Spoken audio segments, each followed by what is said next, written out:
Welcome back and thank you for staying with Morning Express, 2 minutes past 7 a.m. In case you're just joining us, good morning. My name is Jesse Rogers. Of course, this is Political Point. To take a look at the latest political intrigues, all this surrounding the handshake between the two principals, President Uhuru Kenyatta and ODM leader Raila Odinga. 3 years on, it seems to be going through a couple of challenges, and we want to dissect this in totality. Already hinted earlier, joining me in studio is Philip Magal, who's an advocate, as well as Arthur Odera, the former Tessa North Member of Parliament.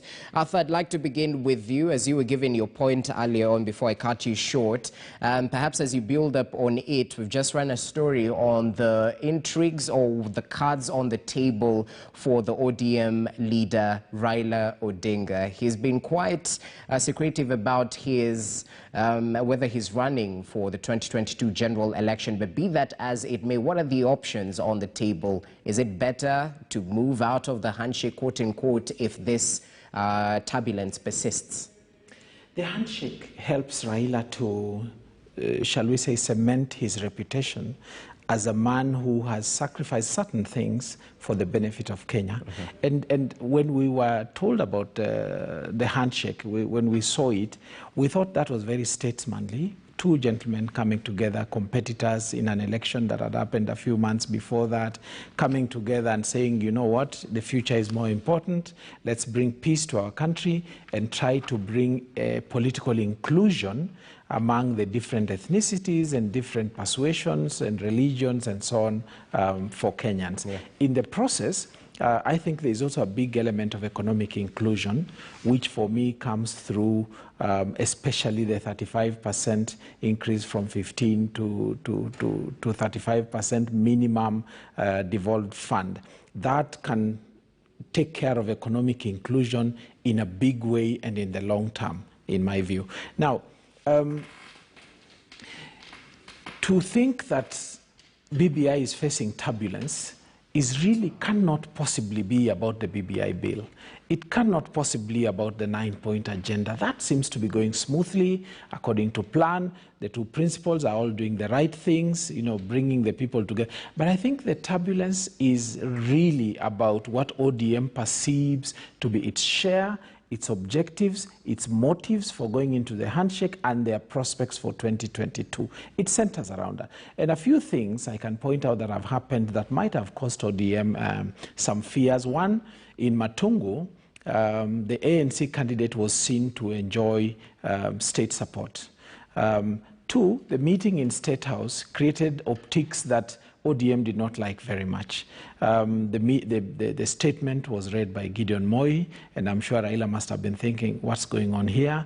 The optics were such that Raila was standing on the left of the president, and people wondered about that. You know, there's this religion-driven belief about standing on the right-hand side of the king, which drives the right-hand man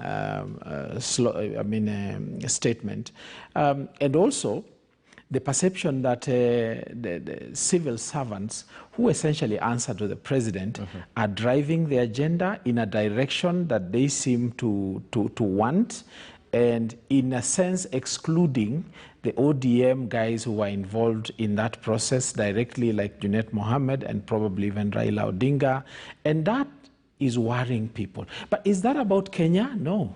It's about ODM and its prospects and its interests, its motives, and what it wants out of the BBI process. Okay, so politics is definitely all about interest. But Philip Magal, I mean, when we have insiders actually mention that they're powerful individuals trying to hijack the BBI secretariat and edge out Mr. Odinga from the 2022 succession plan, for Kenyans who are watching us right now, would it be possible to delink BBI and 2022 succession politics? Because as far as politicians, at least some of them are saying this isn't connected, but I mean, the devil is in the detail.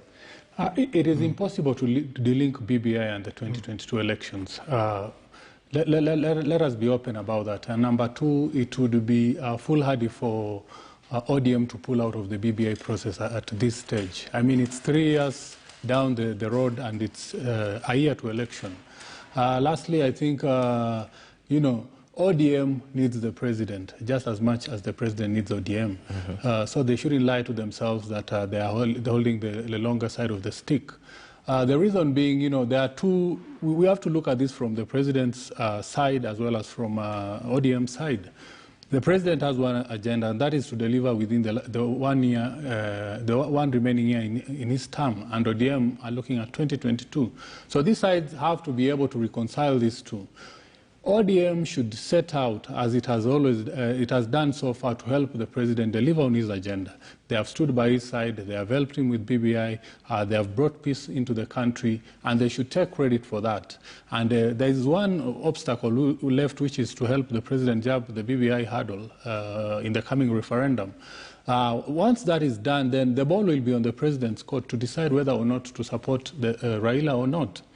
Like Mheshimiwa has alluded to here, the jitters are informed by one, the inclusion of the other three NASA core principles in the BBI reform agenda. And this is where the so-called deep state seems to be coming in. Of course, they don't want to point to the president. When people talk of the deep state, basically the person they are referring to is the president, because there is no deep state without the president's backing. So they are telling the president, why are you trying to shove us over the last minute? We have, the cake is on the table. Why are you bringing other people onto the table right now? But we have to, that's why I'm saying we have to look at this from the president's point of view. Okay. Hardly 2 months ago, BBI was really taking a beating. Anybody who supported BBI, seemed to be on the losing end. UDA seemed so strong, and this has only changed after the voting in the county assemblies. That is what informs the president's inclusion of the other people in the BBI agenda. And true, these people are needed. We need Gideon Moi, we need Musalia, we need Kalonzo Musyoka. If at all the BBI is to sail through the referendum. And even after that, BBI has to look at it positively. Would they need these people then? Of course, they want to ride the victory wave afterwards. But is ODM in itself enough to deliver the election? Would they need Gideon? Would they need Musyoka? Would they need Mudavadi thereafter? Okay. And even if these people, these three other core principles were to go on their own, would it be good or would it be bad for ODM? Remember, UDA is not a pushover. They are making headway. William Ruto cannot be wished away. And there are different ways of dealing with him. One would be to create a third alliance. So the question the ODM brigade should be asking itself, can we work with a third alliance? Number two, do we need a third alliance either to break up Central or to break up Rift Valley to our advantage? Okay. So I think their cries are premature. They ought to lay back, deliver their part, then the ball is in the president's court. If he delivers, good. If he doesn't, they should be ready to go it alone. Arthur Dera, has the handshake served its political purpose as we are right now, and at what cost? I think the political, motive of the BBI is something that we've not properly understood, because I think there is not enough openness and honesty from the chief promoters of the BBI. The legal, constitutional, and perhaps socio-economic aspects of BBI are clear. Those are inked into the bill that has now passed the county assemblies, and it's in the National Assembly at the moment. In terms of, if you were to frame that a little bit, you would then have to say whose political purpose, because the two promoters of BBI who shook hands on the steps of Harambee House cannot be having the same political motive. And even if there was some intersection, shall we call it, of political motives, it is easily set apart, because one person of the two is leaving the political stage and might be interested in making sure that two things. One, making sure that the nation remains peaceful, on course to where he thought it should go. Number two, his region where he owes the primary loyalty, and we've seen that demonstrated over the last few weeks, remains on the table where the cake is shared, where the discussions are held. And you could see that expressed over the weekend in the coronation of the Speaker of National Assembly as the Mount Kenya spokesperson. I think that is an attempt to ensure that Mount Kenya remains on the table. That is the president's side. Raila Odinga has ambition of becoming president, and I say that with a lot of confidence. I have no doubt in my mind that Raila Odinga still wants to be president of Kenya, and if you look at what ODM has done to advertise, to open up and invite applications for those who want to run for president on an ODM ticket, they set a fee of 1 million for you to pay to apply. Yeah. It was postponed to end of March.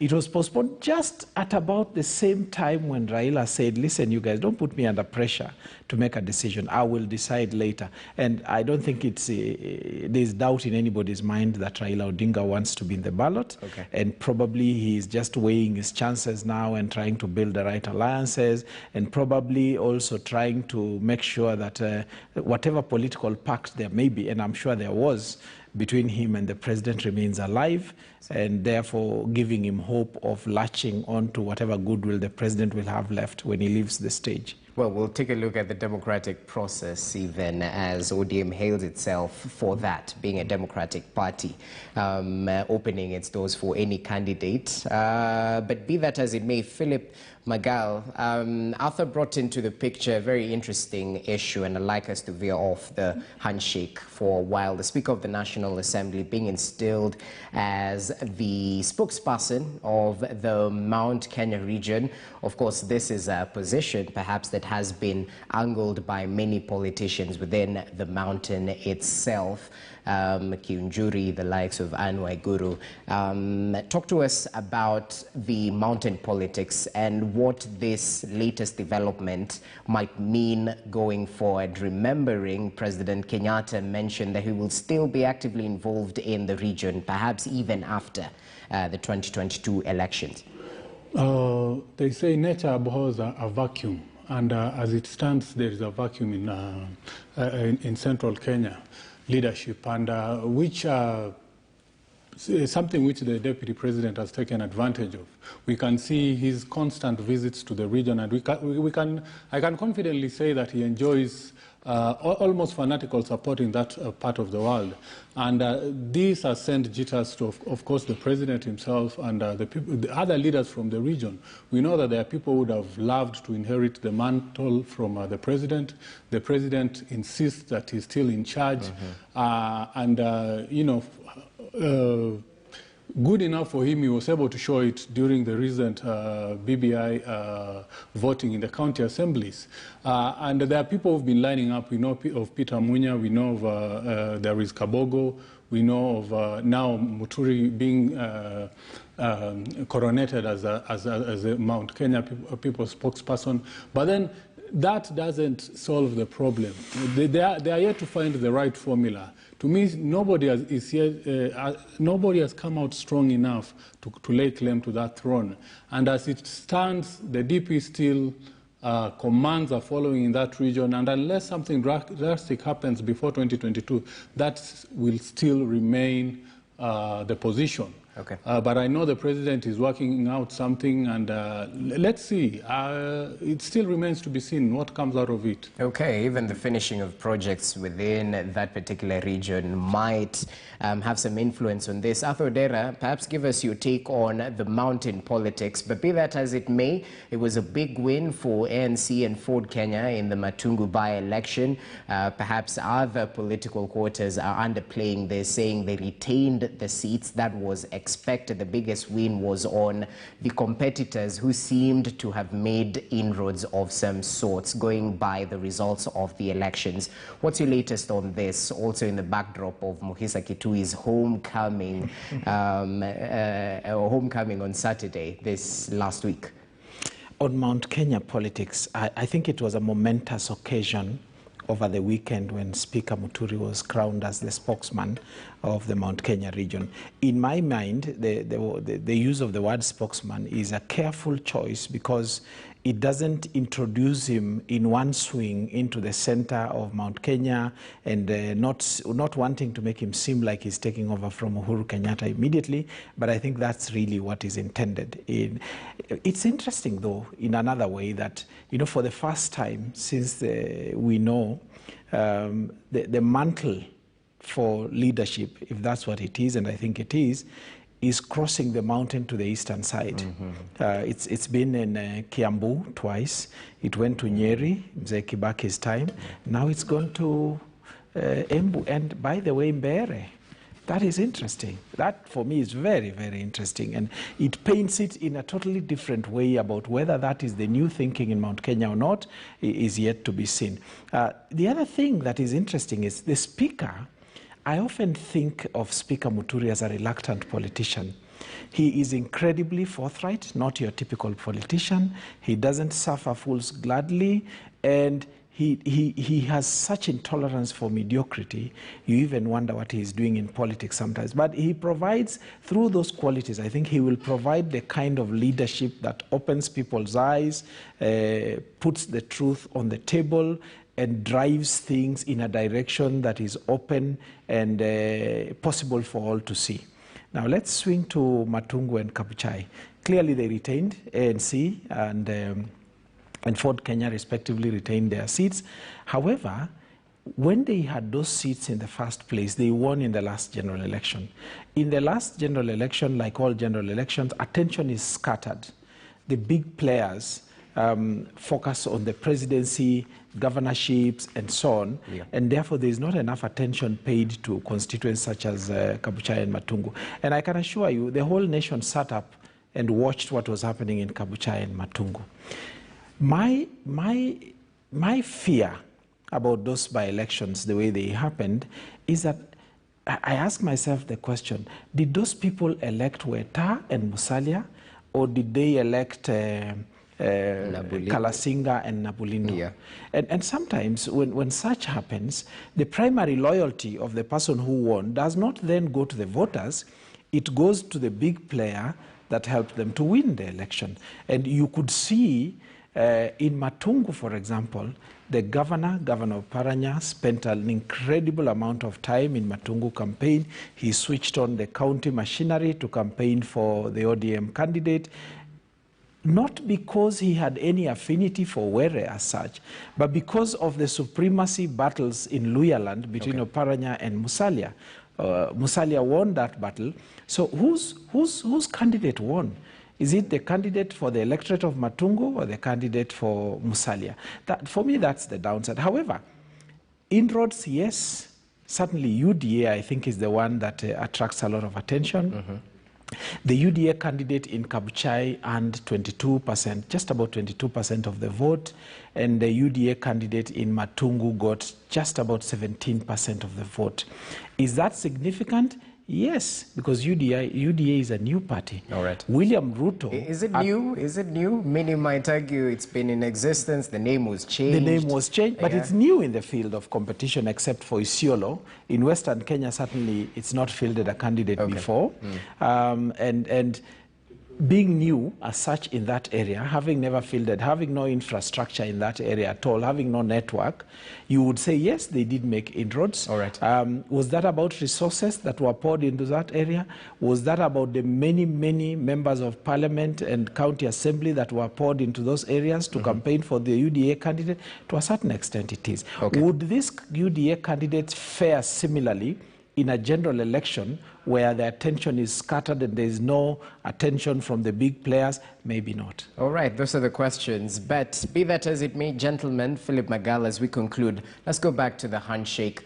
Now, whether we're reading too much into it, whether it's been taken out of context, we're here now and it's all out in the court of public opinion. So what might be the options on the table? Because we have the foot soldiers on one side showing that everything is okay, that it's just turbulence, that this plane, the handshake, won't crash. On the other side, there might be reading a couple of issues of perhaps betrayal or not into this particular handshake agenda. There might be a meeting in State House today. So what are the options on the table best for the handshake team going forward?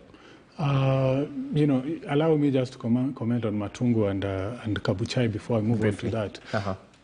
The victors in Matungu and Kabuchai were Moses Wetangula and Musalia Mudavadi. Let's not take that away from them. They were able to show that, you know, probably they deserve their seats on the high table. That said, and by the way, this is connected to the options available to the BBI proponents. I would say that the only option that they do have is to stick together. They either stick together or they are hanged separately. The reason being the president really, BBI is the president's baby. It's not Raila Odinga's baby. The president needs to deliver on that, and they should help him deliver on that. He has other things he thinks he needs to do in order to deliver, like bringing Musalia on board, bringing Kalonzo Musyoka on board. The ODM brigade should allow him to do that. On their part, ODM would seem hypocritical if today they were to do a turnabout just because they have been short-chid.